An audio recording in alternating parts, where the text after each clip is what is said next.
Bonjour, bienvenue, nouveau numéro de Ça vaut le coup, l'émission qui donne du sens à votre épargne, c'est sur Boursorama bien sûr. Aujourd'hui on vous parle du secteur de l'agroalimentaire qui est, il faut le dire, enfin que la crise agricole a remis un petit peu sur le devant de la scène. Bonjour Geoffroy. Bonjour David. Geoffroy Lenoir, co-directeur des gestions chez Ophi Invest AM.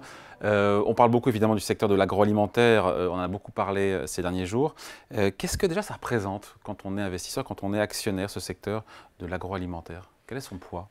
Oui, alors c'est un secteur très important à suivre, déjà pour une raison, déjà pour mettre les choses dans le contexte, c'est qu'on attribue un tiers des émissions de gaz à effet de serre au secteur de l'agroalimentaire dans le monde. Donc ça déjà, c'est un des facteurs très importants à suivre. Qu'est-ce que ça représente pour les investisseurs?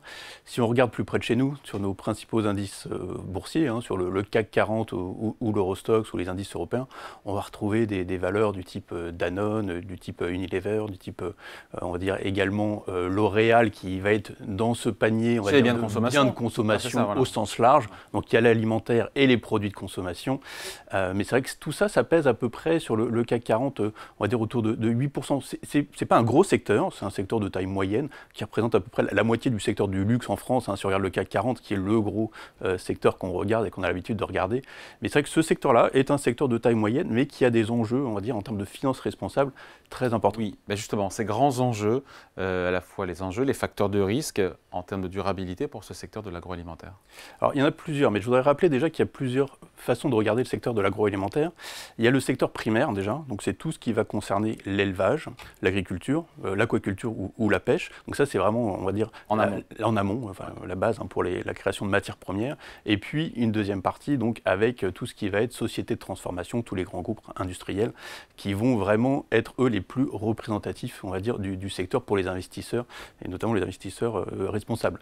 Donc, sur les enjeux, qu'est-ce qu'il faut regarder pour ce type de société en France, en Europe ou dans le monde? Ça va être plutôt les impacts sur le climat, la biodiversité, ou également tout ce qui va être lié à la chaîne d'approvisionnement, que ce soit, on en parlait tout à l'heure, en amont ou en aval aussi pour les grands groupes. Ce sont les trois grands enjeux. Sur le climat, encore une fois, un tiers des gaz à effet de serre est émis par le secteur de l'agroalimentaire. Il y a des engagements, j'imagine, qui ont été pris, non?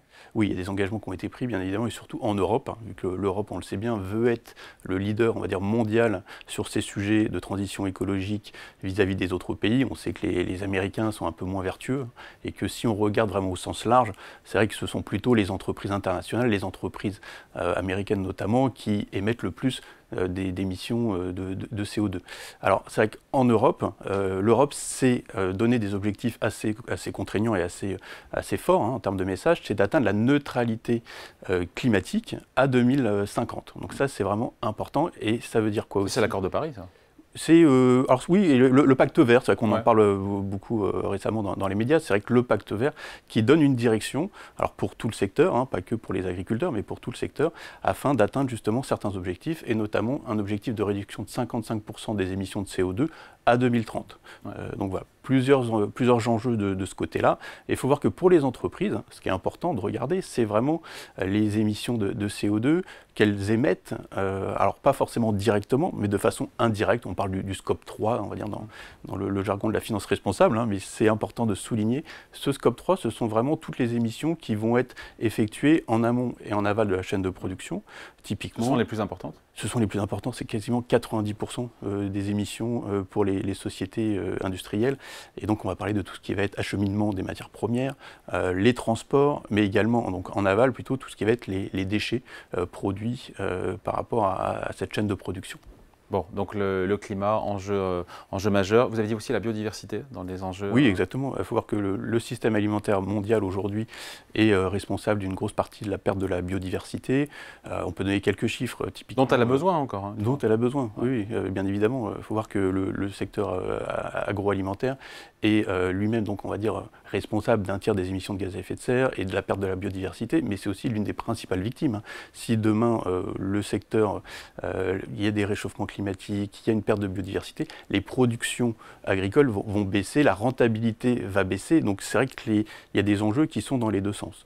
Et au niveau de la biodiversité, quelques chiffres, c'est vrai qu'on peut dire que 90% de la déforestation mondiale est due en fait à la transformation de terrains forestiers à des fins agricoles. Donc ça c'est un chiffre assez considérable, et il faut voir qu'en termes de production alimentaires, que ce soit pour, pour la viande ou pour des produits végétaux. En fait, il n'y a que quelques espèces qui constituent vraiment qui sont à la base en fait, de ces productions.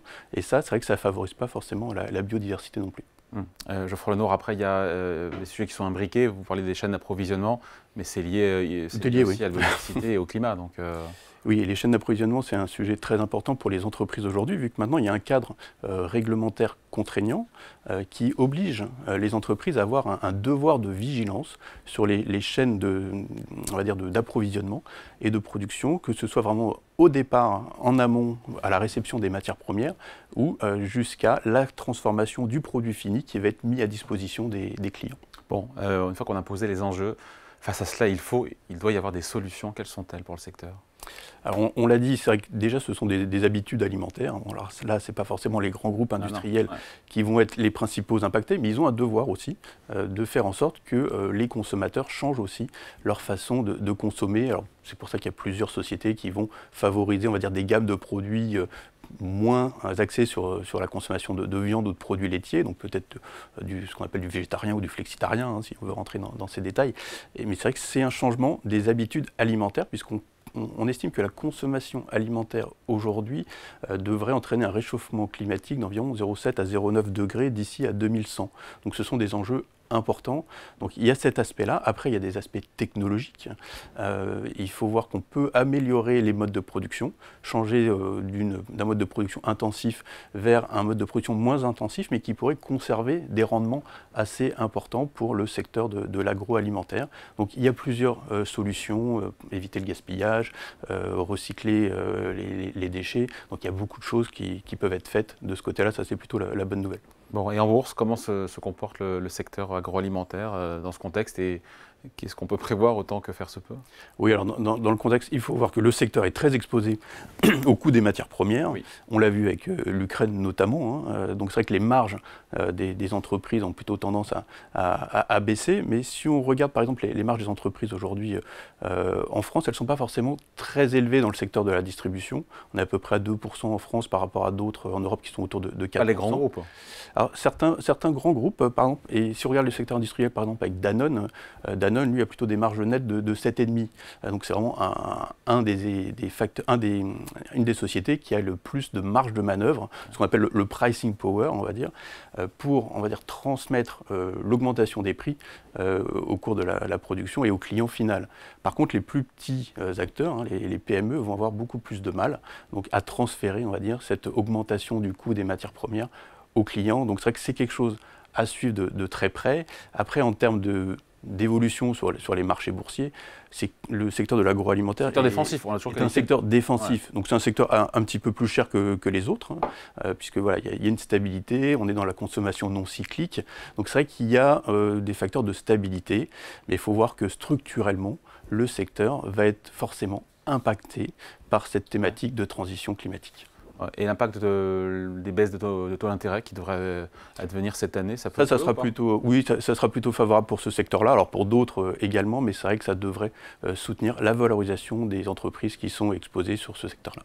Allez, merci à vous. Geoffroy Lenoir, co-directeur des gestions chez Ophi Invest AM. Merci. Merci David. Et Ça vaut le coup revient la semaine prochaine sur Boursorama.